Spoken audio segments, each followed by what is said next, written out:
মূল জায়গা হচ্ছে ফিলিস্তিন। শেষ জামানার সবচেয়ে ইম্পর্টেন্ট জায়গা হচ্ছে প্যালেস্টাইন।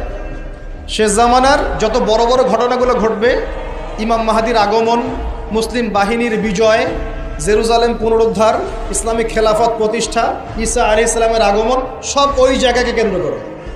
সব কিছুই ওখানেই দাজ্জাল বের হবে, দাজ্জালকে আবার মারাও হবে সেখানে, সব কিছু ওখানে। কিন্তু ওই দিক থেকে মুসলিমদের দৃষ্টি ফোকাস করে অন্যদিকে সরিয়ে দেওয়া হচ্ছে। ফিলিস্তিনিদেরকে দেখলেই গুলি মেরে দিতে বলা হয়েছে, দেখেছেন? দেখেন নাই? আমরা যে মসজিদটা দেখেছি আল আকসা, দেখেছেন? এই আকসাকে সরিয়ে দিয়ে সেখানে থার্ড টেম্পল নির্মাণ করার প্ল্যান হচ্ছে। মানে এই যে থার্ড টেম্পল তো বোঝেন না, হাইকেলে সুলাইমানি। মানে ওরা মনে করে যে তারা বানু ইসরাইল। একটু বোঝেন, ওরা মনে করে যে ওরা বানু ইসরাইল। আসলে ওরা বানু ইসরাইল নয়, ওরা হচ্ছে ইউরোপিয়ান জিউস। ওরা মনে করে যে ওদের একজন মাসিহ আসবে। কে আসবে? মাসিহ মানে ত্রাণকর্তা। মাসিহ মানে কি? ত্রাণকর্তা। যে আসলে তারা শুধু আরব না, সারা বিশ্ব তারা শাসন করবে, এমনটা তারা মনে করে। এবং ওদের ধর্মগ্রন্থে একটা আছে তালমুদ। কি নাম?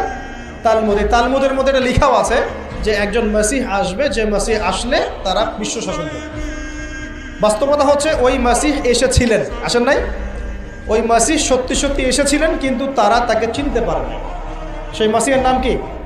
নবী ঈসা আলাইহিস সালাম। আমরা বলি না মাসিহ ইবনে মারইয়াম, আমরা বলি না ঈসা আলাইহিস সালামকে আল্লাহর মাসিহ না, ত্রাণকর্তা।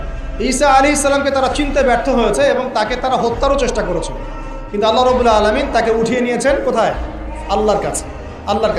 ওয়ামা ক্বাতালুহু ওয়ামা সালাবুহু। তারা তাকে হত্যাও করে নাই, ক্রুশবিদ্ধ করতে পারে নাই, বরং আল্লাহ পাক তাকে বাল রাফাআহুল্লাহু ইলাইহি, আল্লাহ পাক তাকে তার কাছে উঠিয়ে নিয়েছে। তো বিষয়টা কি দাঁড়ালো? ওরা মনে করে যে ওদের একজন মাসিহ আসবে, যেই মাসিহ আসলে পরে তারা সারা বিশ্বটাকে শাসন করবে। ঠিক আছে? কারা শাসন করবে? জিউসরা। যারা মনে করে ওরা বানু ইসরাইল, আসলে তারা বানু ইসরাইল নয়, তারা ইউরোপিয়ান জিউস। এখন ওরা চায় এই মসজিদ আকসাকে সরিয়ে দিয়ে ওখানে হাইকেলে সুলাইমানি নির্মাণ করে। এটা কি? সুলাইমান আলাইহিস সালামের সময় তারা যেমন বিশ্ব শাসন করেছিল না, মনে আছে? সুলাইমান আলাইহিস সালামের সময় এত দাপট ছিল তখন, সুলাইমান আলাইহিস সালাম যখন বলতেন যে বাতাসকে যে ফ্লাই করতে, তখন এই সিংহাসন বাতাসে ফ্লাই করা শুরু করতো না? সুলাইমান আলাইহিস সালাম যখন জিনদেরকে বলতেন এই কাজ করো, জিনরা এই কাজ করতো। সুলাইমান আলাইহিস সালাম যখন বলতেন জিনদেরকে সমুদ্রে ডুব দাও, ডুব দিয়ে সমুদ্রের নিচ থেকে মণিমুক্তা বের করে নিয়ে আসো, তারা সেটা বের করে নিয়ে আসো। সুলাইমান আলাইহিস সালাম জিনদেরকে দিয়ে এই মসজিদও নির্মাণ করিয়েছেন, মনে আছে?